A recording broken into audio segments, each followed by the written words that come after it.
Please note, the information given on this podcast is not intended or implied to be a substitute for professional medical advice, diagnosis, or treatment.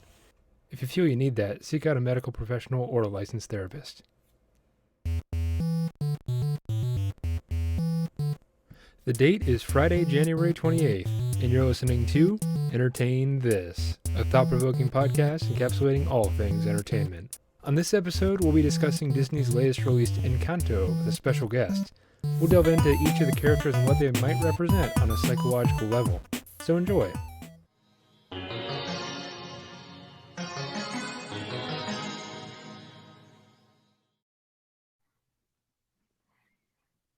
It's what I love about Fridays, a new entertain dish to play. You got a new thing on your Spotify or your Apple Music if you listen to that. You guys remember that country song? That's like, Nope. It's what I love about Sundays. And No, then they, I don't remember it, but I do feel like I just need like a cooler full of like Keystone Light in the back of a truck. With the logo facing out. You grew up in a different country than I did, because here it was throwing your Bud Light cans into the lake while you were fishing.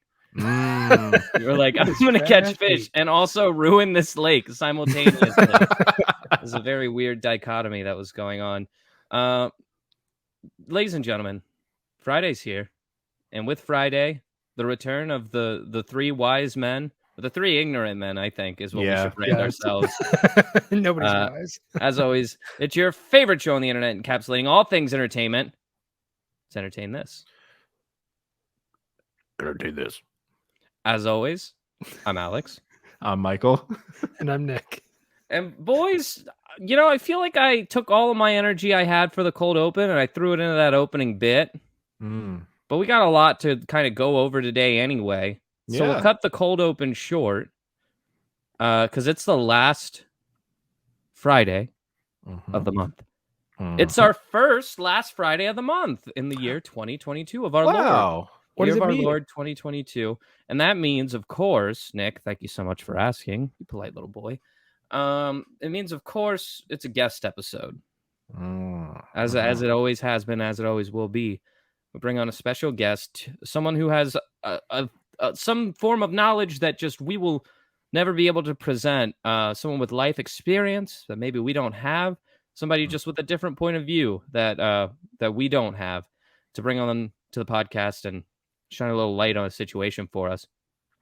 And boy, howdy, we got a fan favorite. Someone who's been on the show not once, but twice. And who has invited us on to a number of projects. A true collaborator. A good friend of mine. Not only that, my brother-in-law, Mr. Devon Walker. Welcome to the show. Hey, welcome. There he is. What's going on, guys? What's up? Not much, man. Nothing much. This is your third stint on Entertain This. Look at that. Am I holding a record of guest appearances so far? I think you are. Yes. Okay. Yep. I think hold on. You are tied with Nick Wolf. Tied with who? That's right. You That's both, right. Nick Wolf. and the reason is E. because you were both on our second Star Wars extravaganza. Okay. That's what tied it up. So I need you guys. Okay, I'll take the time. I was expecting first, but I'll take the time. Hold on. So, I think actually now that I do the mental math, I think What that about Chloe? Chloe is an Chloe's actual a permanent member of the member. podcast. She's a cast member. Get out of here.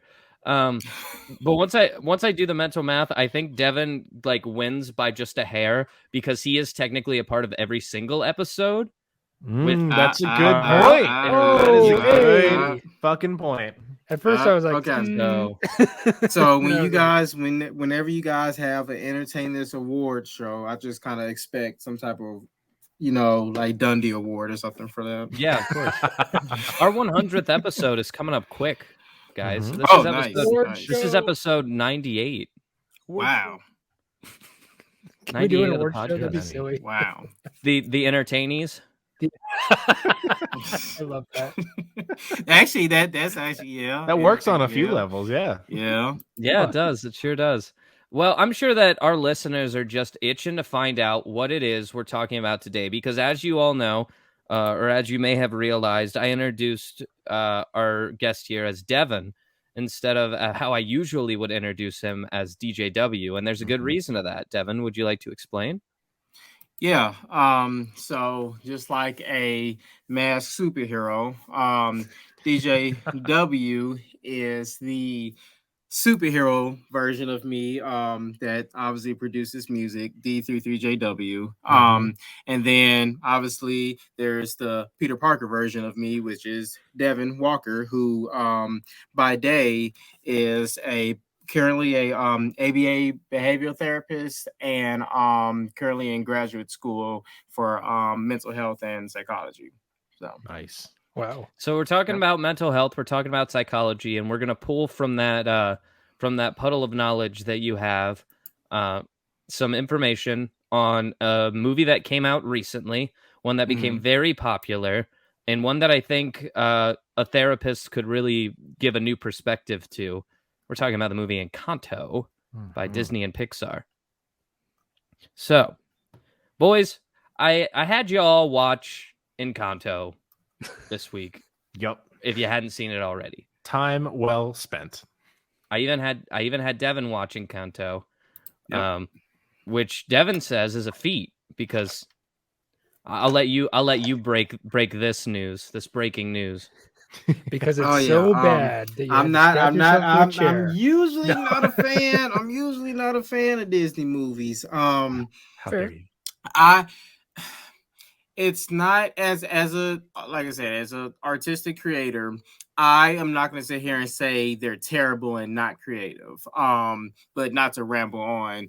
It's just I don't know. It's just not my cup of tea. It might if I was to diagnose myself and sit here and give myself a therapy session.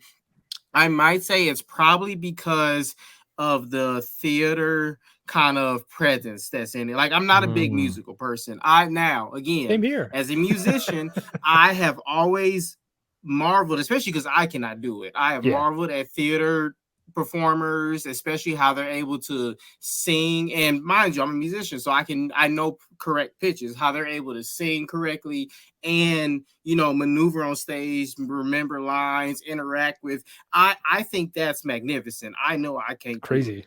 It's They're just talented. yeah, they are. Like it's something that I would never sit there and say, well, what I do is better than that. You know what I mean? Like Yeah. It's just not your just cup of tea. Like I don't like personally, musicals. it's just not my cup of tea. Yeah, so I think that's probably what turns me on most of the time on these types of movies is when it gets to the singing. I listen to it as a musician and as a person that loves music, and I'm like, okay, this sounds good. But then I'm kind of like, all right, after like a minute or so, Can you guys I start kinda talking just- again? I'm tired Yeah. of this. Yeah, because like the whole yeah. right, because I'm- like the whole musical theater side is something that they like very purposefully do and have been doing since like not Snow White, like late Shakespeare. Beauty and the Beast. That's the No, one. okay. I did a whole episode on this. Yeah, Sure did. yeah. But like I said, just to restate, I'm not hating. Like I don't think it's terrible. It's just not my cup of tea. But if you ask me, any person that can do it, I would say is way more talented than me easily. So throw that out there. Sure. Mhm. So there's a certain mold, and Michael hit on it in a previous episode with these Disney movies. There's usually, of course, your antagonist, your Mhm. hero who goes through a journey. They have something that they want. They try to go out in the world and get it. Mhm. Eventually, they have to face the antagonist waiting for them back at home. They overcome the antagonist and live happily ever after. That's sort of the pattern that would follow. Would you say, Michael? yeah, that's basically it. And like there's like little specificities inside of there that make it like a Disney formula. Mm-hmm. Like the bad guys a lot of the times are never truly like bad. Like they can be redeemed in some way, or there's like the whole side of like the protagonist is missing something and it's them trying to find this missing piece of their life, and that's usually the journey they go on. It's like meant to create this sort of like interpersonal journey that it's more so not about like the hero's journey in and of itself. It's the person growing, which is like the main point of it. I would say the person growing is totally a main point of most Disney movies. The redeemable hero, I would say Hunchback, that's not true. I would say Little Mermaid, that's not true. I would say Gaston and Beauty and the Beast, that's not true. I would say that one's probably a little bit harder to hit on, but in this movie, most definitely that is the case. Yeah. But in most Disney movies, I would say that's not the case. But the reason why I'm specifying specifically on that is because for that exact reason, this Disney movie breaks the mold. Because it doesn't have necessarily a villain. If you think about it, there is conflict, but that conflict in this movie is not somebody causing conflict for nefarious or selfish reasons that the antagonist then has to defeat, or at least not someone clear. It seems like this is a very loving family and that the conflict is external, which is important because from an outsider's point of view, if I were to describe the plot of this movie to you, which I will do here in a second with your guys' assistance, it seems like the plot is completely external. It's about, one girl not feeling accepted and seeking that exception because she feels like she's missing something, kind of like what you said. And like she's inadequate. And in most Disney movies, they would find that thing that makes them adequate or makes them who they are, or they find their true self, or they accept this flaw about themselves, and they accept that it is a flaw and that it, even though they have that flaw, it doesn't make them who they are. That's a lot of the time the plot that we see. That is not the case for Encanto.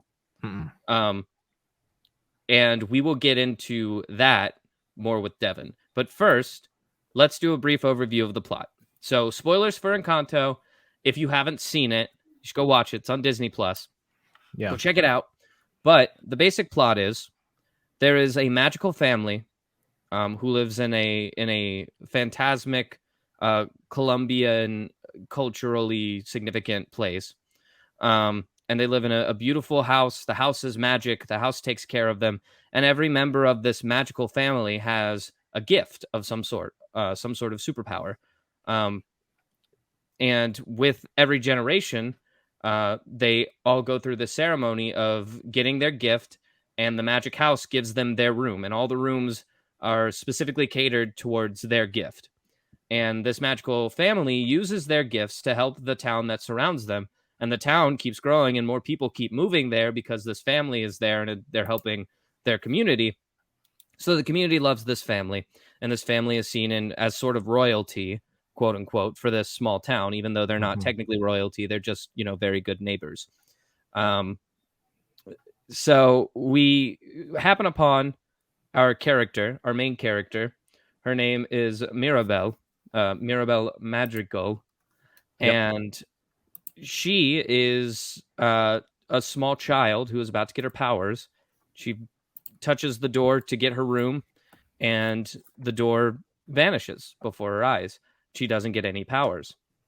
So now she is the black sheep in a flock of very powerful people who are all special in their own ways. And she's basically told, hey, I'm sorry, but you didn't get powers. You're just not special like the rest of us. We still love you. But because you didn't get powers, you're not going to be treated as well as everybody else is. Yeah. And the plot kind of continues from there. Yeah, kind of like a big thing that goes on top of that. Like, it takes a long time until another person even attempts to get new powers. Yeah, just kind of where things pick back up. And so they're like, even from the very get-go, like there's this overarching tension of like, is the magic just run out? Or and that is the launching point. Because the little boy knocks on the door and he's like, I hope I'm gonna get powers. I forget Pico. the little boy's name. Pico. Oh, that's Pico. funny because that's small in Spanish, I think. Or what is Pequeño is small in Spanish. Yeah, Pico is related to that in some way. But anyways, he gets his powers. His name's Antonio. Oh, Antonio. Yeah. Oh, sorry. Pico is his toucan. Yes. You can see my confusion. Okay, yeah. So Antonio knocks on the door and he's like, hey, can I get some powers? He touches the doorknob and his powers show themselves. He's able to speak to animals. There you go. Yeah. Now this means for Mirabel, oh, I'm the problem. Yeah. Like that's this is a problem only for me. Oh, I'm the problem. Yeah. And so she seeks out to find out what's wrong with her. And she finds out that a family member who has long since been forgotten, has basically divorced himself from the family, so people say, once We had don't talk about Bruno. a premonition. Once had a premonition about her, and she seeks out to find out what that premonition was, and in doing so finds out that the magic is dying, and that they're about to lose all their powers, and their house is crumbling. Mm-hmm. And since she's the only one who knows this information, it's quite possible she's the only one who can save the house. Well, and the big that's- thing too is that the premonition is also saying that it's Maribel's fault. Yes, that's true. Mhm. It's also saying, well, not that it's her fault, But more she's the so one who that causes it. she is the center of it. Yeah, and like later on, they eventually find out, like through Bruno, that she's either going to be the person who can save it or is going to break it. Yeah, and it's up in the air as to which. But that's as much plot as I want to give. I think we need to do a character breakdown with DJW now to really start getting into some of the nitty gritties of what's happening in this movie. So that is the plot from an outsider's perspective. Now, Devon, if you want to give us a kind of therapist's approach as to what's happening in this movie. Yeah, so what I took from it, I kind of took some notes as I was watching it, is basically, as you said, the in the beginning we see the grandmother experiences the trauma, which was losing her husband, right? Yeah. So what I picked up on, kind of being aware of, I need to look at this from a psychological perspective, is in it you see the scene where the husband gets presumably killed by the man pursuing them. And then she weeps, so she experiences the trauma, and then a house is built. That house, the magic house, the house of magic, is built around her, sheltering her and everyone else, right? So to me, that's a representation of a person encounters a trauma, a family member, a previous family member in in a generation before you encounters trauma, and they deal with it by building some type of house. The house can come in different forms. Sometimes that house is ignoring a problem.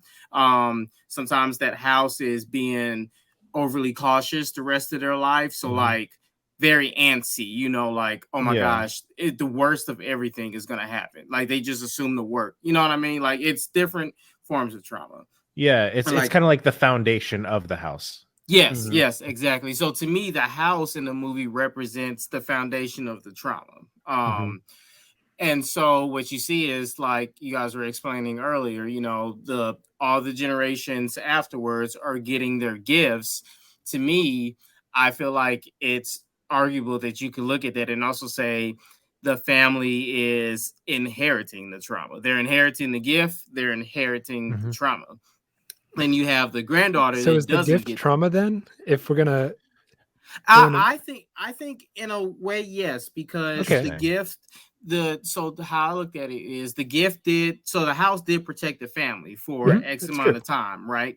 I mean, there are cases where take a person who experiences bringing a superhero, another fictional character, into a Batman.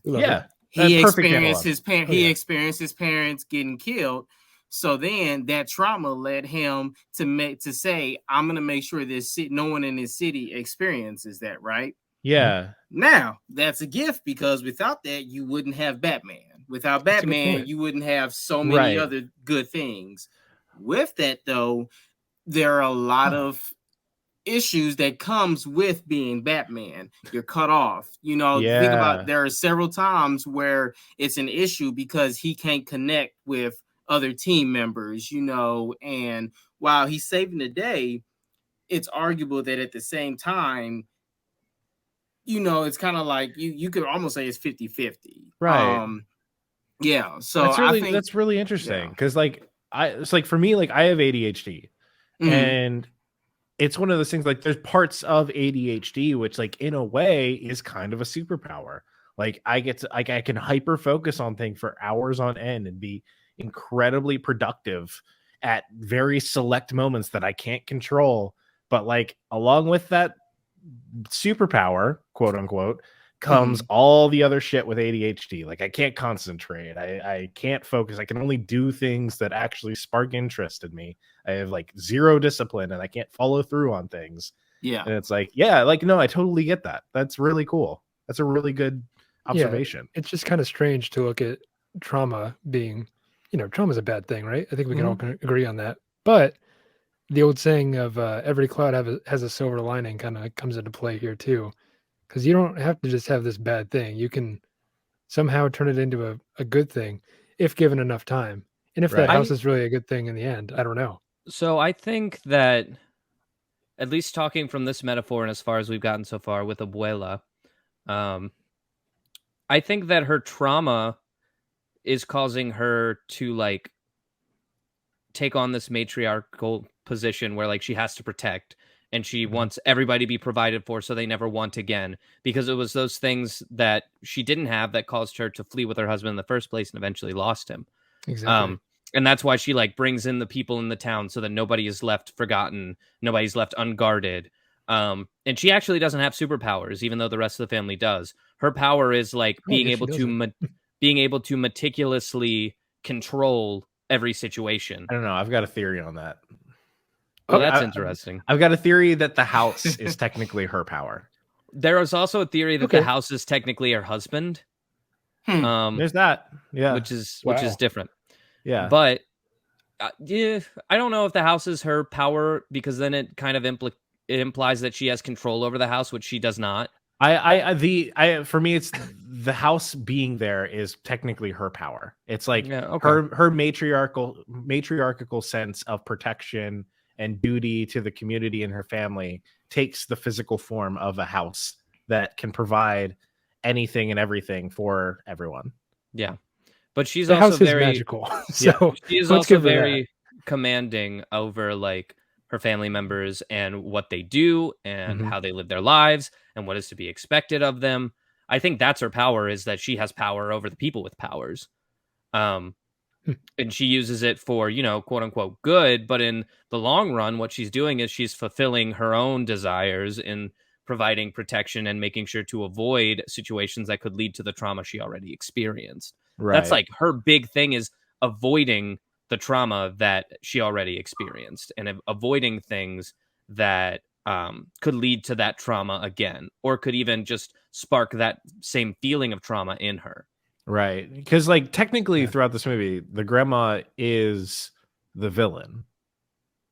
Like she serves as the villain figure throughout it, as the person who centralizes all of like Maribel's anxieties and like her own trauma. It's like it seems like she feels most of that coming from her grandma. Sure. I could see that. I think it's also like a little bit of classic misdirection that the movie throws at you. Because they're like, oh, Bruno. Yes, it's Bruno's very blatant misdirection. But and then, it's Abuela. I wouldn't say it's all Abuela, because the entire family has moments where they look down on Maribel for not having powers. Right, but where does that all stem from? That's kind of why we brought Devon in. The thing with biological and family inherited trauma is, so I'll give you guys a quick case study. So there was a grandmother that had a miscarriage with her husband, right? Mm-hmm. She immediately after the miscarriage, because her and her husband were dealing with grief and were just so distraught, the only thing that they could think of was, well, let's have another kid. They immediately, as soon as she was able to, they tried for another kid. Within a year, had another kid, right? The kid grew up to have everything. Like the kid was supported, never felt distressed. That kid grew up to have the grandmother's granddaughter, and then that granddaughter went to therapy because was having life issues from being distant, being cut off, being very short-tempered with people. So she's working with the therapist, and she's just like, it just randomly started with her at 25. So then finally the therapist goes back and it's like, okay, well, let's dive into your family. And turns out they finally hit a point where she's like, well, talk to me about your grandma. And she's like, well, my mom always tells me that my grandma had a miscarriage at 25, but I was never allowed to learn about, like, that's all they told me. So diving deep into that, and then her, finally confronting her mom, her grandmother had already passed. Turns out that connection was made, that even though the mom, quote unquote, was protected from the trauma, because it was really unresolved from the grandmother, and that a band-aid was just essentially put on it, but it was still a traumatic event. The grandmother did raise two good, human beings from her genes, but that trauma was passed down, and that's the thing about it. Biological trauma can be the next generation, it can be 4 generations after that. And the thing about it is, it typically shows around the age that of the person who the original trauma, was. So if you're 50 and you experience it and it gets passed down, most likely your great grandkids, if it's unresolved, one of them at the age of 50, something's just going to switch in them. So that's why I think it's funny. It's like calling Abuela the villain, because it's not really, because she dealt with trauma the best she could. Right. It's more so diving in, which in the end she realized what she did was wrong. Right. So I would say it was course corrected, but I mean, statistically, if you kind of look at it, kind of not dealing with that trauma and just being like, oh, this protects us, this is safe. Well, we saw 2 generations later, that's where it kind of struck that issue again. And when I say that, like, Abuela is the villain, I'm meaning that in like a very non-traditional sense. Like in this case, I'm meaning that in the sense of like that she is like this, like, because she's the first person who experienced the trauma and puts those pressures on everyone else, and is like working through her own stuff throughout this movie. Just because she's not like doing bad things to Mirabel directly doesn't make her not a villain. It's she wasn't actively, I would hesitate the to evil use person, that. Right?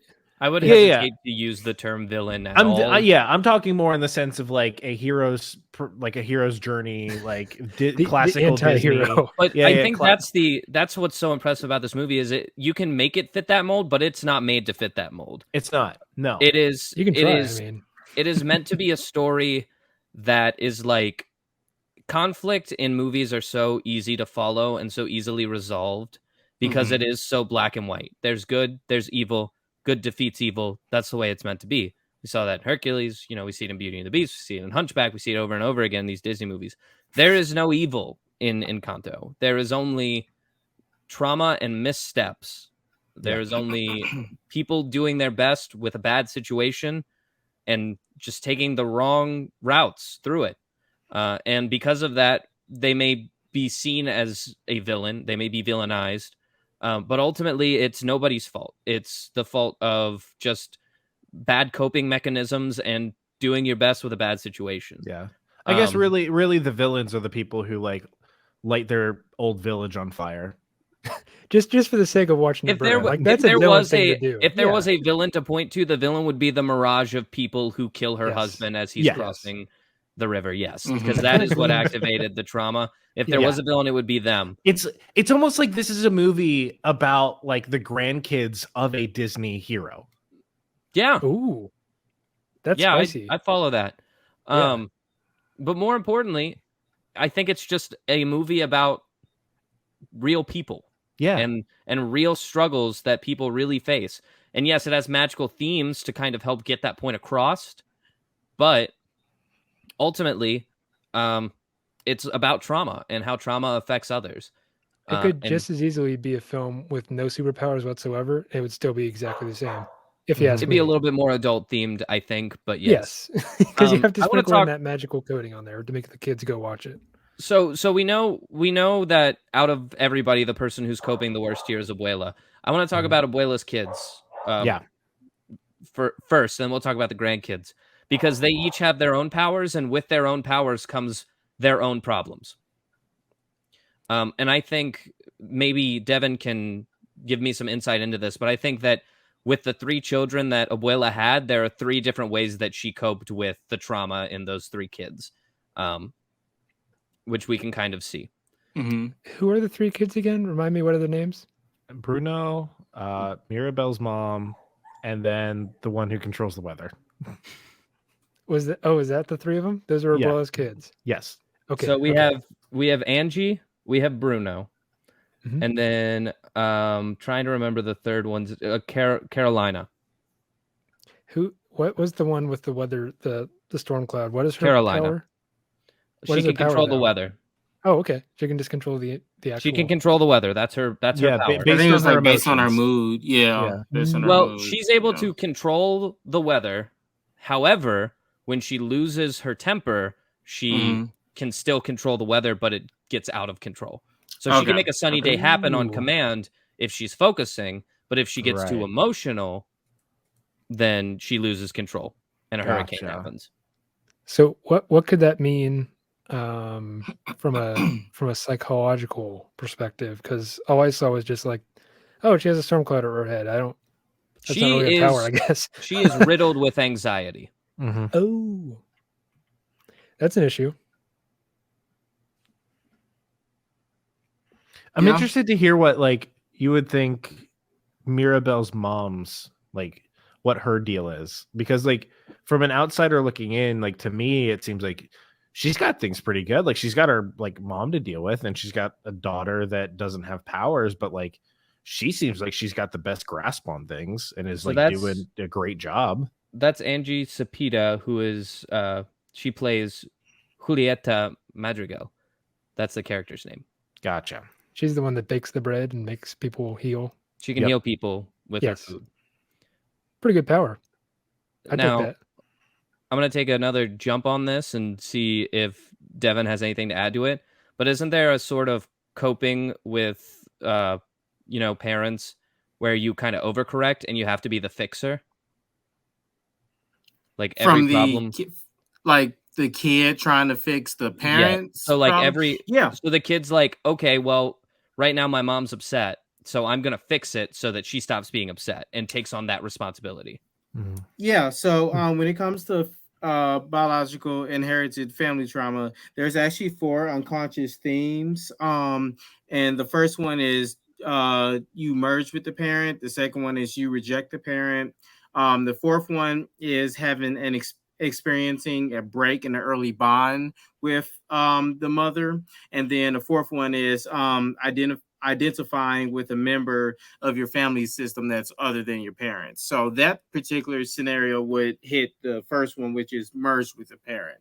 So you have, a family system, and the kid grows up with the kid through their experiences feels like, okay, I can recognize that this is wrong or something's going on. I have to fix it. By fixing it, that helps my parent be happy, which will help them be happy with me. If it's not fixed and they're upset, that ultimately that child is not getting, they're missing something. They're missing some connect, and how their mind develops is, okay, well, the best thing I can do is take on that weight with them. The issue that happens with that, though, is typically what we find is when a child approaches that scenario, well, they might feel like, up until they're in a later adulthood, they did it right. They fixed everything right. But then what you see is in their adulthood, when they're on their own, a lot of anxiety issues, a lot of freaking out, I should say, quote unquote, freaking out, because I don't want to put an exact label on that and just say whatever someone's doing is freaking out. But you see, those are typically a lot of tendencies you see, and it comes from, as a kid, you had to take on that step up. So now when you're as an adult and you're experiencing life yourself and you have kids yourself, you never really learn how to cope with it yourself because you were too busy taking on that, sharing those parental responsibilities as a child. So as I'm kind of thinking over the cast and like the characters in Encanto, I'm slowly realizing that their superpowers are also just like representations of how to deal with trauma, which is wild. Like, for example, that's like the anxiety. that's the superpower. The anxiety is like the controlling the weather, because she has this great power, but she's always losing control of it, and it's always stressing her out, and it's always ruining everything, and she always feels terrible that it's ruining everything. Yeah, and as a byproduct, it like stresses other people in the family out. Abuela's like, Cool. stop doing this, and she's like, I'm trying, and that makes it worse. That's like the anxiety triggered by trauma. And then, like, of course, the healing with Emil. She's always quiet, and she's always trying to fix everything. She's always giving Mirabel advice and trying to make things better. She's trying to make people better.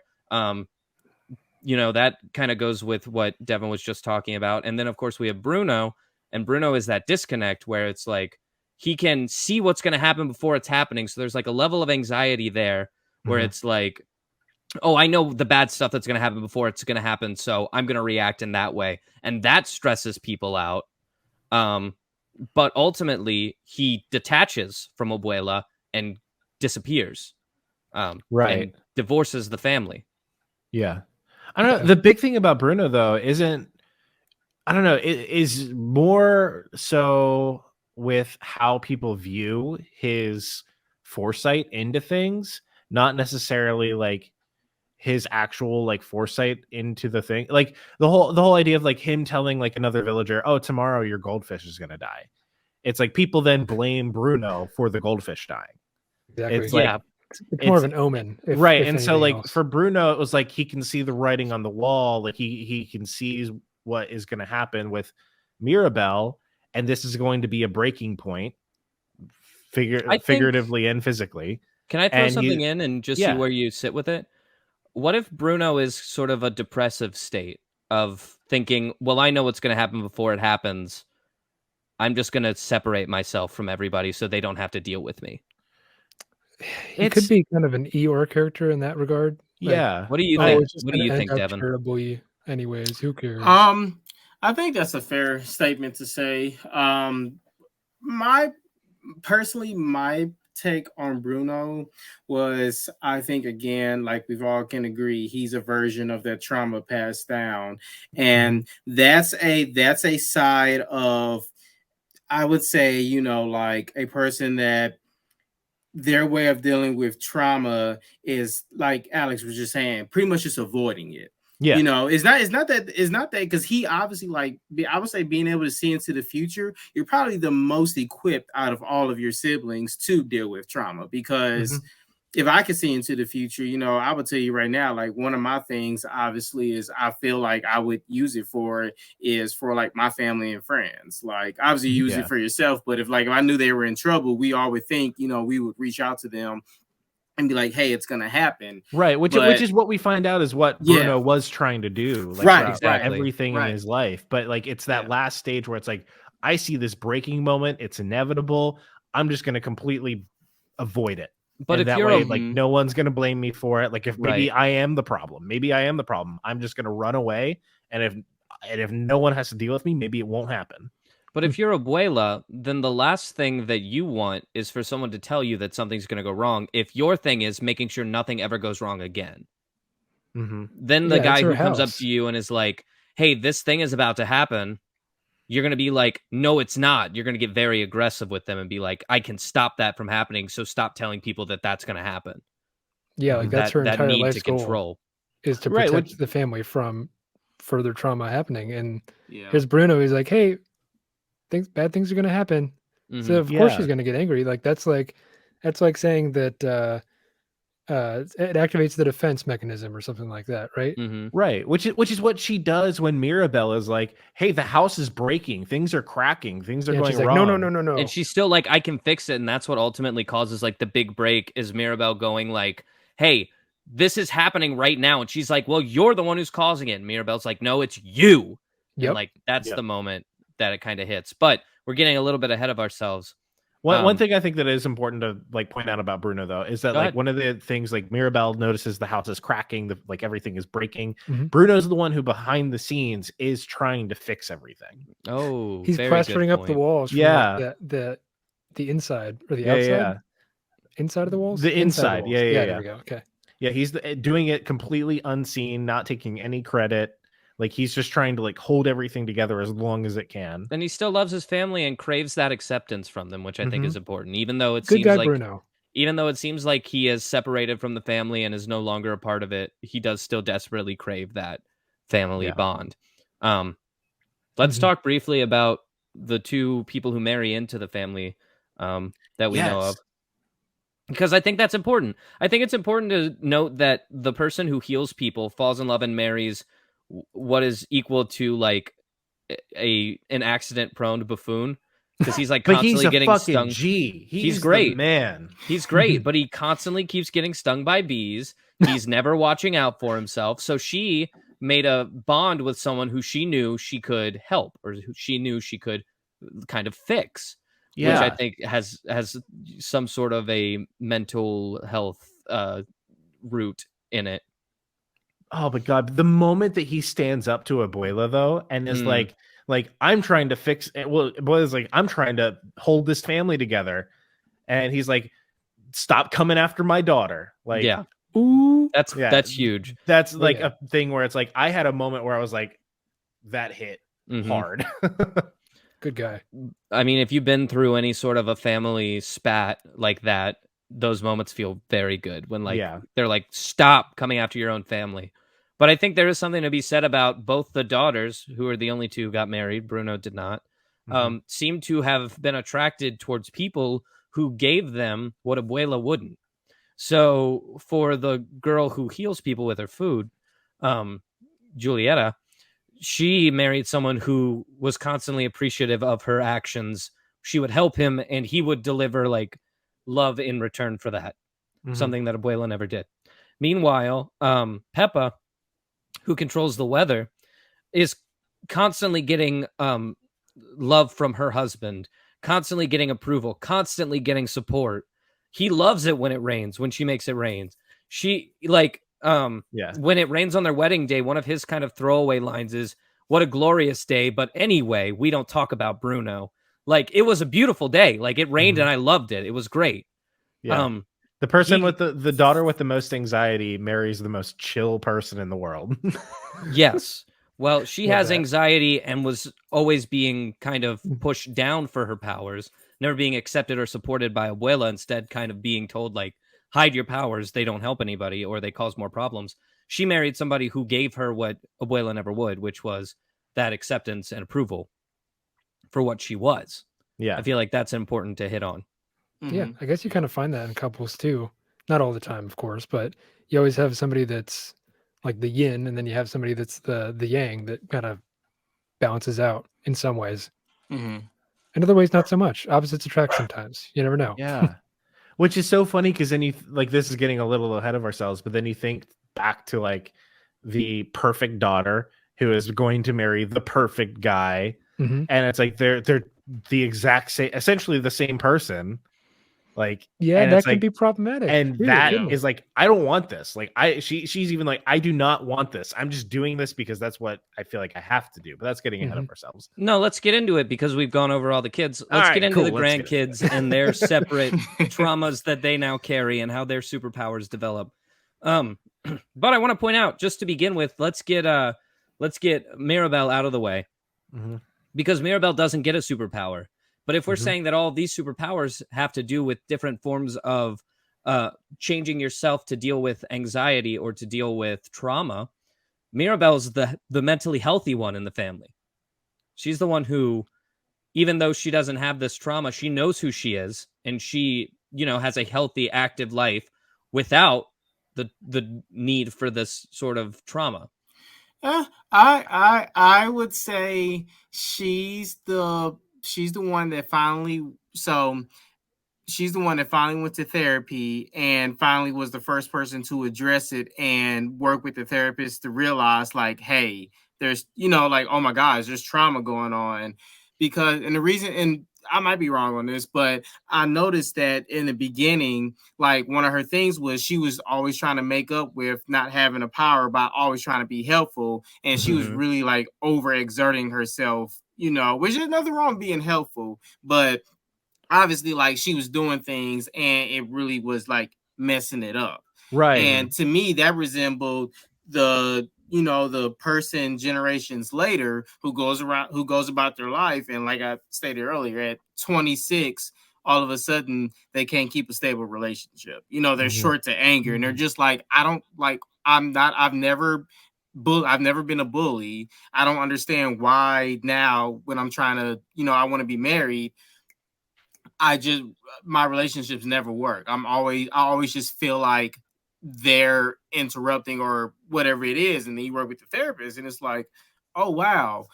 Okay. So this is the issue. My mom and my grandma before, my grandma was in an abusive relationship and she took my mom and they left my grandfather. And since then, my grandmother couldn't fill that void. So my mom always felt anger at my grandmother, but never, resolved it and kind of just kept it to herself. And then I felt the effects of 2 generations of bitterness, unresolved bitterness. And I thought it was my fault. So I'm trying to reconnect with my mom who isn't showing that affection back. Now I was showing it, trying to be better per se, I thought, with my relationships, but it turns out I'm kind of, you know what I mean? Like it takes that realization, like, okay, this is where it's stemming from. So I feel like she did have the trauma. I think her version of trauma was trying to make up for not having powers. So it's like the healthy way of dealing with trauma is what she goes through. Yeah, she's the one that, like I use this metaphor, that went to the therapist and got it and, figured out like, hey, we have this thing going on and it's not just black and white. There's so much more we're missing as a family. Let's get it together. She's the complex one. She's the big piece of cake. Yeah. Well, and she's like pushed into being that because she's the only one who's not given like an unhealthy coping mechanism. I think we need to go over the other grandkids and then we'll jump back to Mirabel in comparison. And then I think we'll really get the point of all of this. Because I ask Devon just real quick, how much of this, sorry to derail you, Alex, but how much of this has to do with, there was something I learned in psychology class years ago. It was attachment theory, like how attached to your parents is how like stable you're going to be later in life. Is that like out of fashion? Am I learning like something Freudian right now? It's kind of gone out of fashion. There's definitely elements of that. I think it was called attachment theory. I could be wrong. Yeah, to a certain point, I'm kind of personally iffy with that, because I don't want to come on here and just say, if you're very attached to your parents, you're going to have this personality and all that. Every individual, every client is different. Sure. But definitely there are signs of that in the movie. So like her attachment relationship with her parents obviously is a somewhat more different dynamic than you could say her mom, what was her name? Julieta? Yeah. Yep. Julie, yeah, with Abuela, because you can almost guarantee that the grandmother and mother relationship was very expectant, like the other kids, kind of like, you have a gift and I'm happy for you, but it's because I wonder if the mother didn't have a gift, what their relationship would have been like. And so, and I would be willing to bet that behind scenes, you can only fit so much in a 1 hour, almost 2 hour movie, but behind the scenes, there was probably a point where the mom, especially after having her daughter, was just kind of like, okay, well, now that my daughter doesn't have a gift, there's that kind of small disconnect. Like, I was taught this, but now I'm experiencing this. So what's going on? That might be the reason why there's a little bit healthier a relationship there, is because the ones who do have powers almost immediately fall under Abuela's like command. Like she's like, all right, now how are we going to use your powers to fix this? But when Maribel didn't get her powers, it was like, okay, I have no use for her. And then Maribel's mother actually got to step in and take that maternal role. And maybe that could be the reason. Who knows? But let's talk about the other grandkids just a little bit. Where should we start? Luisa. Yeah, I like Luisa. Luisa, she's big and strong. Luisa is big and strong. And I think that her crutch is pretty clear. Yeah. Oh, she's got a whole song about it. Yep. Oh, it's the pressure. She has to carry everything on her shoulders. Is that Yeah. She is super open about what her trauma is and how it manifests. She had the eye twitch, remember? Yep. Yeah, because her whole thing was like she's physically strong, but that's because she has to be strong to carry all the burdens, all the anxieties, all the pressure. Like, everything falls on her. Yep. Yeah. And you gotta think about this too. You can be physically strong and be the strongest of everyone, and oh, this person can't beat me, or I'm the leader and all that. Let me do this and all that. But you also got to look at that true mental state, because it takes a healthy balance of both. And I'd be willing to bet, like Alex, like you guys were saying, obviously she felt the anxiety and guilt of all that, but it also, I'd be willing, I from a therapist perspective would dive even deeper and be like, so how confident are you truly? Like, you feel the anxiety because you feel like I'm the person that can do it, but I would be willing to ask the question, is it that, or is it because you truly feel like you can't too much longer, or you really aren't doing it, but you're not going to come out and say you aren't doing it because people depend on you to do it. You see what I'm saying? So that's another aspect I kind of took from that. I'm like, oh, she might feel like she can't do it, and it's you know what I mean, just putting that front out until one day someone is finally like, what are you doing? If someone ever does. Right. Well, because like the moment that she can't do what she normally does just completely breaks down. Yeah. And that, and you see that, and that's what happens. Yep. Crumbles like the house. Isn't that like the whole thing is like, you got to destroy the house to build it back up brand new and better. Isn't that kind of what we'll get to it? That's the end. I don't know the movie, but I think that, I mean, I at least know someone personally who, like, they have to be the strongest. They have to be the answer. Everyone turns to them for the help. So they put all of this weight of everybody's stuff on them. And then ultimately, like, they end up feeling overwhelmed, but they can never tell anyone because they have to be the strong person. And I think that's what Louisa is. So yeah, I would be willing to see. It would be just interesting to see if the house never fell apart and like the events carried on for like years and years, how it would have played out with her. Because I think eventually, like Alex was saying, you carry that mental state of that for so long, even if you never lost your powers. It's gonna come. That's gonna burst at some point. So you could have an alternate, like a what if scenario, and she ends up like becoming a villain of some sort. You know what I mean? Because it's that rationality of she breaks, and she's just she's like, if anyone's gonna break what's going on, it's gonna be me. I'm just gonna destroy everything, and that's where the relief's gonna come from. Exactly. I think that's a cool little theory I kind of just thought about. But yeah, I like that. Yeah. So. Let's talk about just straight down the line. Mirabel's other sister, Isabella, whose power is creating beautiful things, creating flowers, and she's the perfect golden child, and her power is beautiful, and she walks around being so perfect and creating such beautiful things, and everyone loves her for it. And that's her power, but ultimately we learn that being perfect is also its own burden. Yeah, because she's basically set up to fail in the long run. Can you really be that perfect all the time? I don't think so. If Nobody's you're perfect.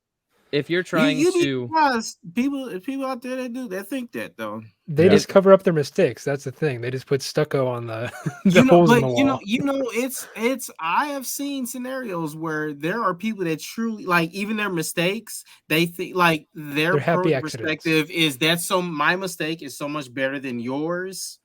I'm perfect. Yeah, it's either like it's either that, or it's like the mistake isn't actually mine. It goes somewhere, like it's from somewhere else. Or that, yep. Put it on someone else. Like, that's not mine. Like, and that's kind of what happens. Like, anytime something bad happens to Isabella, she blames it on Mirabel. Like, it's Mirabel doing something wrong, and now that's her problem, and it's her fault. I think that puts a nice bow on Isabella, to be honest. Yeah, I think that's 100% perfect, correct. Symmetrical ribbon. All right. Bow. So let's next talk about the next oldest, who is Dolores. Yes. Dolores, who has super hearing and knows all of the gossip and is constantly on top of all of the gossip and it constantly knows everything. I love that scene where like what is she talking? She's talking to Louisa about like the thing, and she's like, "Oh my god, I hope no one heard that." And she's like across the hall, and she's like, she just goes, and she's like, "Oh, I die." Sorry, off topic, but I love that scene. Now, Devon, this is an interesting one because do you think there's a coping mechanism in a like flawed family patriarchy where someone their power over their trauma is knowing everything that's going on all the time, knowing all the dirt, knowing everyone's secret? What could that be? I could see that. You could have, so if you have a household and you have a pair of siblings, you can have one sibling that's kind of like everyone else in the family tells them everything. They're the person to go to. Like if you were to go to the mom, dad, brother, sister, other brother, they're the one, like each of them would say, if I was going to trust anybody, it'd be Nick. You know what I mean? Like I can't trust Michael because he's just going to talk about me. I can't trust Alex. But Nick, but then you go to Michael. Michael says the same thing. Well, I could tell Nick, but I'm not going to tell Devon or Alex. And vice versa. So yeah, Alex, I think that's definitely so. From Nick's perspective of being a person that holds everything, that's a little interesting because that could come out in several ways. Nick could come out with a very egotistic personality and manipulate his way. So he could tell Michael, well, this is why Devon's not as good as you. And why, you know what I mean? Alex, this is why Alex isn't as good as you. And then same thing with Alex, you could have that side of it. You could also really have you could really probably see, I'm willing to bet that I would say she is more of what we were talking about earlier, merging with the parent. Trying to really because she hears everything and would know everything that's going wrong. You feel that even if you're not the strongest or you're not the prettiest or perfect, you can only fix it for your parents because you see what I mean. You know all the perspective, so I have to be I'm the best person to fix it. Or you could be very shy and neglecting of it. You could feel this is too much. Who am I to help everyone and just not do anything? So I feel like she's kind of the jack of all trades. Which is kind of like the point that like Chloe brought up in our little chat here. Like she knows all about the gossip. She knows about the cracks. She knows about Bruno. Like she knows about everything that's going wrong and all the deets, all the dirt, everything. And she doesn't do anything until Mirabelle comes forward and is like, something's wrong, and she's like, oh my god, finally someone said something. It's the straw on the camel's back, right? Yeah. You just need a little straw and the camel's back goes breaks. I was having an interesting thought as we were talking about this, and I think that if we look at this puzzle from just a different angle, we are going to start seeing some pictures form, which is if the original three kids are wanting to prove their worth, or at least prove that they are worth Abuela's time. Should we also assume that these grandkids are trying to prove their worth to Abuela as well? And in that case, you can think Isabella's proving that she's worth affection because she's perfect. And as long as she stays perfect, she gets that affection.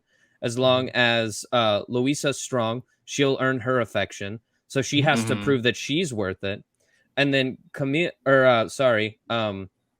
Dolores, her proof that she is, worthwhile, worth affection, is that she knows things. And I know she said nothing about Bruno, but if there's someone who's forthcoming with information that is being hidden, it's Dolores. She chimes in at every chance she gets. For example, when Mirabelle's trying to hide the fact that she doesn't have powers, who's the one who butts in and goes, oh, she never got her powers, and then saunters off. And then who tells Mirabelle that Luisa her eye is twitching? Right, because she could hear her eye twitch. She immediately info dumps at almost every chance that she gets, because that's how she proves her worth, is by knowing these things. Yeah, I don't know if it's necessarily like a prove your worth situation, or just like it feels more like she is burdened with knowing everything. Like I don't think it's a burden. she's burdened with knowing about every bit of trauma. She's burdened with like knowing about everything that's going on at all times. And it's like, to me, like her proof of worth is more so in like not divulging everything she knows. Well, like we not say revealing that the crack, not backing up the people. We say that she didn't talk about Bruno, except she totally did. Like at the first chance that she got, she had an entire verse and We Don't Talk About Bruno where she dumped literally everything she knew about Bruno. Right. She's like, I can hear him in the walls. I can hear him like doing all this. I can always hear him sort of muttering and mumbling. I associate him with the sound of falling sand because he's constantly whispering in the walls. And because he's throwing salt over his shoulders. She said sounds like sand. Everything about what Bruno was up to in that song. She completely but she had to wait. But she had to wait until someone else brought it up. That's because if she just blurted out information, she doesn't have any worth. She has to prove that she's the person to go to if you're looking for information. Because if she was just like, hey guys, Bruno's in the walls, they'd be like, okay. But if someone's like, hey, what's up with Bruno? And she's like, come here. I know the information. I have worth. Here is what my value is that I have this information. I'm going to tell you. I like that. I would be interested, you know, from a therapy perspective of seeing, was there a time before the movie where, you know, maybe discovering her powers, she did try and say something preactively and backing kind of Alex up, it was shut down. It was just kind of like, oh, you know what I mean? Because that could have happened, and you know, and like kind of what Alex is saying, that's what causes her to kind of just hold on to it until it's the right moment. Because or looking at it kind of flipped, was there a moment where she withheld information and then she was rewarded for giving that information up? The kind of positive reinforcement like, exactly. Oh, if I hold on to this, if I hold my cards tight and I play it at the right moment, I get a larger serotonin like boost because people are now excited to have me around because I know this information. I don't know. There's a lot of like avoidance going on, and I don't know if that's like an actual psychological term or anything like that, but there's the thing that comes to mind with I know Devon's heard of this, but the Skinner box, where they have the mouses in the box and they shock them all the time.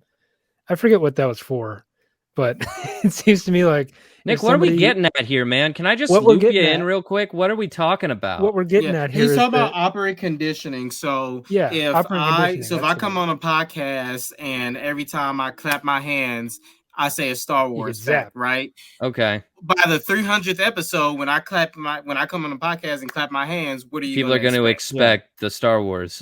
Yeah, it's the whole thing from The Office where Jim restarts his computer and gives Dwight every time. I see what you're saying now, Nick. Yeah, I would say that a lot of the bad thing happens every time you do the thing, and then you get punished for it. So you want to become like Bruno. Yeah, you become like Bruno, pretty much, because you avoid the pain. Yeah. So I think that in a world where they didn't have these powers, these traits would naturally happen as they learn these lessons. Like as they learn, if I fix these problems, then I'm seen as worthy, or as I give information, I'm seen as worthy. So I'm going to try to get all the information I can, listen to everything. As long as I like prove that I'm perfect, I'm worthy. Things like that. We have a couple more cousins to get through, so we'll do that real quick. Let's talk about Camilo, which is literally his power is to be a chameleon. He can fit in. He can be anyone. He can literally be anyone at any moment, which is its own. It's its own. And he's like the laid back one who seemingly doesn't care if people like him or not, which is interesting because the movie. Because if this person now. If his coping mechanism is literally being whoever you want him to be at any point, then he doesn't have to prove anything to you because he'll just trick you into liking him. Yeah. So I really resonate with him personally, like being able to. So one thing being in as a studying therapy and becoming a psychologist, you really have to be self-aware of your own tendencies. Not perfect, but you have to know your own triggers. You have to know the things that go on with you, so that if it comes out in someone else, you're able to be aware of that and separate that conscious that. Yeah, so I've had bad therapists who can't do that. Yeah. It really. If you cannot, that's a whole different. Y'all can bring me back on when y'all want to talk just about therapy, but I because personally with me as a therapist, that's the one thing in my baggage that I have to self-check myself on. It's always fun. I always tell people they're like, not to say this in a cocky sense, but really in my lifetime, I cannot really recall once where I've ever been truly at odds with anyone. Used to growing up, used to think that was a marvelous thing. I used to always think that was me being a good human being. That was me treating everybody with respect. Mhm. You know, later on, finally addressing it, realizing that internally, I have somewhat of a fear of truly being myself around other people, because what if this particular group or this particular family doesn't like how I really am? So I learned over the years to just hold that back and fit in. However, sometimes that comes with being silent in certain scenarios. Sometimes that comes with being funny. It comes with, if I feel like someone needs me, a particular person needs me to be tougher, I've learned how to pull that out. So I gotta resonate with him and kind of can see that, but I see the flaws of that, because the flaw of that is, I can guarantee you, Camilo, right? That's his name. Mm-hmm. I guarantee you, there's so much stress and internalized going in his mind, because I deal with it every day. Like, he is tired 24/7, because no matter who you're with, unless he has a specific group of people he feels he is able to be comfortable with, you're constantly wearing another hat. You're constantly internalizing what this person is saying and making sure you're fitting their preferences, what they want. So you're not you're not being disruptive. So I kind of, tough. I resonate with him. That I think he's the grandkid I probably would say I like the most, just because I have that personal connection. Right. And like, what's funny too about that is, like, when I remember when I watched the movie and I walked away, I was like, wow, a lot of those characters had a lot of problems. I really like Camilo though. He seemed like a really cool, fun guy. Because that's what he wanted you to think. Right, exactly. And I was just like, the more I thought of it, I was like, wait a minute. I'm just now hearing this now, on and I'm purpose. like, it's like seeing the Matrix. Is oh, there goes a light bulb. Every 5 minutes, I'm like, yeah, you guys are right. I just thought it was a cute little Pixar movie. What do I know? I think this next one's going to be the hardest one to crack. And I think Devon's going to have to do the majority of the talking here to explain us through how this fits into our theory that we built. Because Antonio talks to animals. Okay, he's Eliza Thornberry. Who cares? Nick, I'm kidding. have you missed the last hour of us talking? Man. I wish I had. No. I don't know. His thing really seemed like it was Your like solo he laugh didn't is fit gonna in be with. really cool for the podcast, where you just make that joke and then you laugh for 3 seconds by yourself as we all sit here. This is funny. This is my coping mechanism. I'm just gonna throw humor at it until it goes away. Love that. Haven't So you why is learned this dude- anything? Why is this dude talking to animals? What's I don't up? know. For me, it was that, like, he didn't really get along with anyone else in the family besides Mirabelle. Like, so like it really felt like his coping mechanism was seeking out others. Detachment from the family and just seeking companionship in other things. Yeah. Yep. Yeah. I mean, you got Bought you and guys sold, sure baby. I'm about to say, you guys sure you don't want to enroll in being in school and being therapists? I mean, you guys sound like you're kind of meant. Devin, I've been in enough therapy appointments. Devin, I don't need we're to do that messed up. professionally. That's why we can do this. We're mentally gone. That's why we can recognize it. There's 2 little brain cells tripping away in my head, and that's all that's left. No, I think you guys are. I think you guys are so good. on spot with that. Yeah, just he's the most detached. Obviously, you really don't see anyone really in. The most you see is when it's time for him to do what's expected of everyone in the family, and everyone's interested, and he does it, and they're like, "Oh, okay." But yeah, kind of like that. It the makes kid sense that's that he would tossed carry away some to the form of side, and trauma. it's just kind of like, "Oh yeah, we love him," but I mean, we're concerned and he would have that everything trauma else. because he had all that pressure because Mirabelle didn't get her powers. Right, yeah. He was Like, scared walking he's up the to one that door. He's the one who came immediately after Mirabelle and had all the anxiety and pressure that was left over from Mirabelle not living up to expectations. Now it's like his job to do that. Yeah. So just to throw something else in there, there's also a form of biological trauma where not only can you, obviously, like, the most common is inheriting from like immediate families, like a grandparent, parent. Mhm. There's also a lot of cases where you inherited from another member, even a non-member, but that is closely associated in your Yeah. family. So, I mean, him, that kind of where maybe we think of that is the trauma of being like, well, crap, if I don't have a gift, I see what happened, like, Yeah. and leading up into getting the gift, he was living that trauma. Like, he was basically already putting himself in that position. Like, Right. man, Well, he was finding support in Yeah. the person who went and had that trauma. Mm-hmm. Mm-hmm. Mm. Okay, Yeah, To the so point where he even needed Mirabelle to walk him down the carpet to the door. Mm-hmm. That was kind of cute. Yep. It was very cute. Yeah. This movie in general is very cute. so very that's cute. the family Madrigal. Family Madrigal. So let's talk about the ending of the movie and what maybe it means, Mhm. and what this family has moving forward. So the candle provides the power to these people. We'll assume the candle is trauma because she picks up the candle literally where the traumatic Mm-hmm. event happened. The candle is trauma. It's what grants these people their gifts. They're things that make them special. The trauma, quote unquote, the candle also provides the magical house, or the thing that keeps them together physically, as well as And the mountain that metaphorically. separates them from the outside world. Correct. Mhm. So when this candle goes out, this trauma stops providing these people powers, basically. When the veil is pulled aside and they're forced to face the trauma head on, the house crumbles. Their protection is gone. And in that moment, the low point of the movie, the family basically seems destroyed. Yeah. Well, like leading up to it, even like Abuela is like, our family is falling apart because the house is falling apart. Mm-hmm. A house divided against itself cannot stand.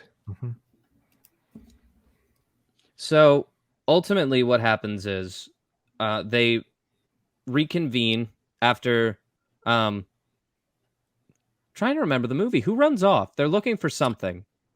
Mirabelle runs off because Mirabelle she thinks she runs caused off, it. And then And everyone's so looking they for her. spend the night looking for her. And And Abuela Abuela's the finds first her one. Yeah, Abuela's at the the first. site of the trauma. Yes. Ooh. Yes. And she says, "This is the first time I've been here since we lost your grandfather." And it's in that moment that Mirabelle gets it, I think. And this is the breakthrough moment in therapy, I would say, Devon, and you may think I'm right or wrong, but it's the moment where she realizes the problem and where it started. She sees the butterfly, the little yellow butterfly on the stream. Mm-hmm. Yeah, that Bruno tells her to chase. It's the aha moment, The aha moment. This is all this time, this is what was going on. Now that I know that, you take the necessary therapeutic steps to address that, and then the correct house is built. Yeah. Yeah. And they, like, her grandmother in that moment breaks down and like puts down her walls, and they have like a meaningful conversation. And then, like you said, the community bands together to not let magic build this house, but instead build it by hand through hard work. And the house is built again. And then once Mirabelle touches the door, the house becomes magic again. And the foundation changes from trauma to that hard work and love put in together. And support. Wow. Do they all get their powers back? Yeah. So everybody gets their powers back. Yeah, they do. Did they? Okay. Yeah. I wasn't sure. I remember. Yes, because the sister at the end was still doing like the colorful flowers, or and like the house even like magically talks, quote unquote, talks to them, and I want to say, this might be right or this might not be right, but in my head, they showed the movie to like a test audience, and they were like, "What do you think?" And everybody was like, "They don't get their powers back at the end. Why wouldn't they get their powers back?" And the writers didn't go, "You don't understand. The powers were bad. They didn't need the powers. The powers are bad. They need to work through the powers and not have them at the end." I disagree with the test audience was like, "This is a Disney movie. Give them back their powers." And they were like, "You're right, fine. Give them their powers." But I think it would have been more powerful if they didn't get them back. I don't know. I disagree with that because I think that like it's kind of going back to what I said earlier, like in comparison with like their powers to like the good parts of like having ADHD. Like a lot of it is learning how to cope and deal with the trauma that you have. And by just getting rid of the powers, you're getting rid of the trauma. The trauma still is there. And it's just them. They've now figured out how to properly and healthily deal with that and cope with it. So they still get these great things that trauma did accidentally give them, kind of. But I see what you're saying. and like there's still gifts, there's still good things. It's just now that like they know how to deal with the underlying issues that formerly served as the foundation for those gifts. And I think that it's important to note that, like in Bruno's like prediction, it was that everything would be fixed when she hugged her sister, right? But really, that moment is more about Isabella understanding that her powers don't have to be used for her grandmother. She can use them for her. Yeah. And I think that is why it's powerful that at the end they still have their powers, is because they're no longer using them to avoid trauma. Instead, they're now using them to strengthen their own identity. Yeah. Which is important. Yep. Exactly. Yes. And I think the reason why when Mirabel touches the door, the house becomes magic again and they get their powers back is because she ultimately was the reason why this family is now powerful once more. Which is great. I was reading, and that's an article, Encanto. Sorry, I was reading an article about on CNN that I sent you guys before, because we're upset about that because we had this idea first, and then you sent us that article, and we were like, okay, CNN beat us to it. I'm sorry, was a bad day. Don't read the article; it's trash, and you shouldn't read it anyways. But what the article said was that Mirabel is acting as the family's glue, and oftentimes you don't see the person that might be the glue in a family because that's what they do. They hold the family together, and then the moment that the glue is gone, the family kind of falls apart. You don't have any more families. So I don't know, just an interesting thought that came up. Nobody mentioned that before. That's interesting. Yeah, that's definitely a variation that I could see happening. Yeah, it's not a psychological thing or a biological trauma thing that's gets passed down. It's just a thing that may or may not be there that I read in a CNN article. So yeah. Like take it for what it's worth. Yeah. CNN do be having articles. It's a good closer. So, Devon, what do you think? How do you think we did here? I think you guys were on. Give us a letter grade. Like you really didn't need me. Incorrect. No, we needed to be told that we were on the right path. Yeah, you did exactly what a therapist does, and you led us through the very. I'm still young in my career, and man, myself, like I still have tons and tons, a lot more to learn, in this field. But that, like I said, the reason I'm glad you guys brought me on, first of all, because it's just, it happens to be that really biological trauma is really my main focus right now and my emphasis in therapy. I personally, I see it, experience it all the time. So, it's just I also, just from a therapist perspective, am just really gifted and blessed with the ability to really connect with most people I come in, contact with. So I really do think it's an interesting field, and I really can only hope and advocate that going forward as a society, we really recognize it, because I really do think it can solve a lot of issues. I think a lot of times, like right now, the real stigma is, well, it's just how I am, or we just go, well, that's just how my grandma is, so I just need to ignore. Well, not necessarily, like that. You don't have to change. A person is who they are, like, but you can analyze when it's something that can be done, and then it's just like, okay, it's not hurtful. It's someone's personality, personality, and then a trait that's not preferred are two different things. And I think as a society, we can do a better job. And I'm going to do my part, advocating more about that and recognizing the difference between those two. Yeah. Like it's That's the whole, a great like, way to end. Yeah. I agree with that. Yeah. There's lots of good stuff there. No, wait, Michael, sorry. What did you have? I think your audio is delayed. I was like, so it's like the whole debate of like it's the whole debate between like experience versus like biology, nurture versus like, nature. That's the yeah. That's a It's big like a hot button person's issue. personality and their deal, their issues and whatnot. It's like a person is much more than that. It is what they have experienced in their own trauma, and even the trauma that was before them, like from their family members, and we're all just like a big cascading ball of trauma, and we just got to remember that when dealing with people. Not such a cool way to end the episode, unfortunately. Yeah, well, yeah, I wasn't expecting you to cut it off there, and I was expecting to be more of a conversation. Okay, but we're at a minute. We're like at an hour and 20 minutes. Yeah, but I like 2 having hours. Devon 2 on here. He's hours. great. Give me more And Devon. we have to do it, and we have to do a feel quick like- this. I'm about to say, I do feel like whenever I come on, I always end up talking too much. I do feel like that. You don't I talk do enough. feel You like- want- No, like that's you like said. the entire time I was thinking here, like, oh man, I feel like we're just talking more than Devon is. I really want to give him more time. Yeah.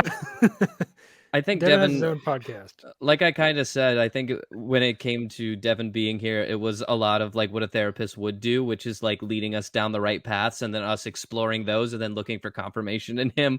So he Yeah. did a great job in this group therapy session that we had about that how what we he was were doing? affected Wow. by Encanto. I tell you what, though, this is the easiest group therapy I have experienced so far, because in a lot of practicums and other scenarios, trust me, it Yeah. doesn't go this easy. Nick could be cussing out Alex half the time. Michael's getting up saying F this 24 times. Yeah, that sounds about right. Yeah, now we just got to figure out if you cover each of our insurances. We'll find You out. accept Aetna or Do I get the family discount? Anyway. actually, quote, actually, I need to say that too. This is not actual therapy. I was not providing actual therapy. So, because listen, no. They will. big old The fact disclaimer that there, Alex yeah. just said, "Do I get the family discount?" They will come after me and take away. It's not really therapy. It is not really We're just therapy. This talking. didn't I am- solve anything. I probably do need to put a disclaimer in there. I don't know if I need to record that or not, but I'm not giving anybody any professional actual advice or anything. I'm just more so Right. stating my opinion. After we close the show, we'll add. Well, Nick will add it in. Nick will add it Yeah, in the intro. yeah, So you talk to got my it. lawyer. people will Yeah. have heard that an hour and 21 minutes ago. I'm Don't about worry to- about it. it's over. Get the big old disclaimer. Yeah, because Yeah. the ACA would be like, "Were you just don't entertain this, giving professional advice?" And No. and first of all, it was online. You're done. No, it wasn't real therapy. We're talking about fake characters and their made up trauma. Anyway, we're going to take a short break. And when we come back after this musical interlude created by DJW, we're going to do a quick this. Nick, you got a quick this? Oh, it's yeah. It's not starting yet. This is the transition. The transition's happening right now. Okay, great. Okay, well, it was going to happen just now, but then you said, okay, great. So then it couldn't happen, but it's going to happen right now. And we're back. Hey, do you have a quick this for us, Nick? Why? Yes, I do. Great. Let's hear it. Can I have a timer, please? Yep. Well, I only have one hand to operate this right now, so here we go. Okay. You ready? Boop it with What? your nose. You ready? 3, No, he's gonna get the nose grease if he does that. 3, 2, 1, go! I did it. Hey, you did it. Nice. The start of any new year is a strange time, especially this one. I don't know if you felt this too, but it almost seems like we're floating in a strange in-between state. The calendar might say 2022, but to me, it still feels like 2021. And if we zoom out a little to even a wider view, it seems like we've been stuck in 2020 since March of 2020. It feels like we're floating in a strange in-between time from the time of the start of the pandemic to the light at the end of the tunnel that we still haven't experienced yet. And we get to get back to whatever normal looks like. But until then, we wait. And waiting is really just the parts of our lives in between the good stuff. It's transitory, of course. Nobody waits forever. But when you think about it, everything in this world is kind of transitory. The buildings we build, the recordings we make, the shopping malls that we used to roam, all these things will eventually go away and will be lost forever in the sands of time. But that's why nostalgia can be so gripping. Because no matter how hard you try to go back in time, you can never be in that same place again. Or can you? Cue the Vsauce music. The idea of liminal space is simple. It plays upon our brain's sense of things and weaves in a sense of nostalgia. And you also get a little sprinkle of creepiness. You cook all that in an oven for 40 minutes and ding, you got yourself a lovely liminal space pie. Briefly, let me define liminal space. It is, quote, a location which is a transition between two other locations or states of being. Typically, these are abandoned and oftentimes empty. For example, an abandoned mall at 4 a.m. or an empty school hallway or a waiting room with nobody in it. This makes it feel frozen in time and slightly unsettling, but also in some way familiar to our minds. Even the Latin root for liminal, limen, means threshold. Now, I know you've seen a photo from an old abandoned mall and thought, hey, I've been there before, but you couldn't tell me when or with who you were with. You just have that nagging, burning memory in the back of your head that thinks that you were there at some point. But something's wrong. Something's off and you can't put a finger on it. But maybe it isn't sitting right with you. Something is wrong about this photo. And it's that wrongness or offness that makes liminal space photos so interesting to look at. And you may know me as somebody that generally steers clear from things that are scary or spooky. And yet I absolutely love these creepy photos on the Liminal Space subreddit. And I've been trolling that subreddit for many months now. It all started when I stumbled upon a video by Solar Sands on YouTube talking about this very subject of liminal space. And he tied this all back to one of the most famous liminal spaces of all time, the back rooms, which I believe has its own SCP page or something of that nature. Or maybe it just started on 4chan where all terrible things start. But the back rooms is defined as, quote, what you see when you no clip out of reality. And no clip for you non-gamer folks mean you phase out of the floor. You phase below the floor or something like that. No clipping. You clip clip with objects. You clip through something that's solid and you shouldn't do that. But the back rooms are where there's nothing but the stink of old moist carpet, the madness of mono yellow, the endless background noise of fluorescent lights at maximum hum buzz, and approximately 600 million square miles of randomly segmented empty rooms to be trapped in. And God save you if you hear something wandering around nearby, because it sure as hell has heard you. So that's a little creepypasta. If you read some of these backrooms type of creepypastas, you're alone, then you should for a bad time. Yeah, you're in for a bad time. I'll just leave it at that. So that's some creepypasta to haunt you for a while. But if you really just are looking for some creepy nostalgia, there's the Liminal Space subreddit, which is r/liminal space. It's a good place for you if you don't feel like reading all that. You just want to experience some creepy photos, which I definitely like to experience. And if you're into that sort of thing, don't hesitate to send us some liminal space pictures either. I'm certainly down for seeing some creepy stuff that are near your neck of the woods as well. So, in conclusion, nothing is permanent. Everything is liminal. Try to enjoy the places that are around you, because tomorrow they might be gone in a snap. And try not to no clip out of reality, because you might drop into my bedroom when I'm sleeping and I'm a monster if I don't get my 40 winks. You've been warned. I'd like to close this by reading a 4chan post, but I see that I'm out of time. So read the post, you coward. Okay, I'll read it. Hold on, I gotta open it. It's a 4chan post that was posted onto the Reddit. Anyways, it's by a user who goes by the name of Lemon Lime All the Time. So I will now begin my 4chan reading. Be me. 2014 or so, mid-20s. Driving to a meat shop in a nearby city for a specific cut of meat. See a fucking honest to God Kmart. Knock knock, it's 1995, bitch. Immediately pull in. Maybe 4 cars there. Go in. That smell hits me instantly. A smell I can't describe, and this sounds crazy, but it smelled like before 9/11, if that makes sense. I browse every aisle. They have new things, but also some old ones. Electronic department, signage, advertising, Game Boy Colors, and Nintendo 64s. Had accessories for both, but no consoles left. A few new TVs with some old TV VCR combos. I can't describe how surreal this was. It was like a fever dream. Felt like it was in the mid-90s again. I mean, even the air, the way time flowed, I can't explain it.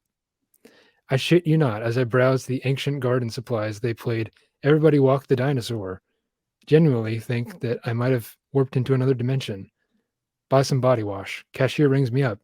Receipt prints in a super old printer makes that weird whirr noise. The POS was a fat old school monitor. Leave and feel weird the rest of the day. Go back a month later. Stores closed. True poetry. Anyways, that's Liminal Space. Go check it out. I think you might find it interesting. I want to end this before I do all of our call-outs by saying, how dare our guest Devon send me what seems to be a leaked cast list of Multiverse of Madness while in the middle of a podcast, because whatever Nick just read, I did not hear a wink of it. I was too busy drooling on myself. So that was cool of him. If you have Liminal Space pictures that you want to send us, can I tell you a great place you can send them to? How about our email? It's entertainthispodcast@gmail.com, or you can go to our website. It's www.entertainthis.net. Scroll all the way to the bottom. There's a questionnaire you can fill out. If you have suggestions for our show, you can send them there.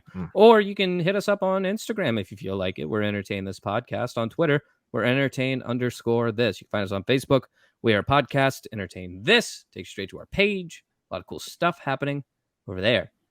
As always, entertain us so we can entertain you, and you can entertain this. Thanks for coming on, Devon. Bye, everybody. Bye. Thanks for having me.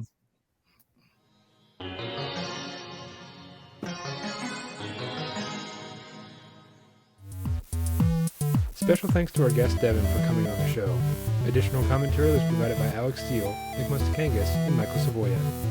Our showrunner and resident tech checker is Chloe Price. Our theme music is Rush Level by Aaron Spencer with interstitial music by DJW. Tune in every Friday for new episodes, and thanks for listening.